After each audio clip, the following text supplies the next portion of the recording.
সমস্যা নাই তো আড়ো না তোরা 5000 দেরি হম পানির ফুইতালি হ্যাং করিব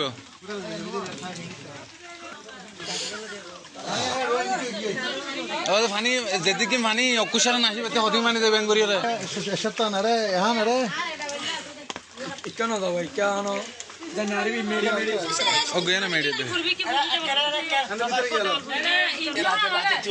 পানিগুলো এখন জেলে আমি বেশি কষ্টত আছি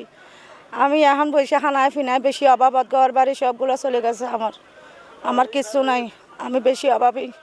আমার 3টা মাইয়া ঘর বাড়ি ডুবে গেছে তার রাস্তাঘাট ডুবে গেছে সাইক্লোন সেন্টারে ছিল 2 দিন গরু ছাগল বেশি নিয়ে গেছে পানিতে খাওয়া দাওয়ার খুব সমস্যা মানুষ চলাফেরা করতে পারতেছে না বিদ্যুতের অভাব বিদ্যুৎ থাকতেছে না পাহাড়ে উজানি ঢল নেমে সঙ্গ নদীর পানিতে পুরো গ্রামের মানুষ এখন কষ্ট জীবনযাপন করতেছে তো এখন আমরা চাই যে যেখান থেকে পারে স্বেচ্ছাসেবীরা এসে আমাদের পাশে দাঁড়ালে আমরা খুশি হব। আমাদের এখানে 4 লক্ষাধিক মানুষ বানবাসী হয়েছে আমাদের সরকারি সহায়তা অব্যাহত রয়েছে এবং একই সাথে প্রত্যেকটা ইউনিয়নে আমরা আলাদা করে রেস্কিউ টিম এবং ত্রাণ পৌঁছানোর জন্য টিম গঠন করে দিয়েছি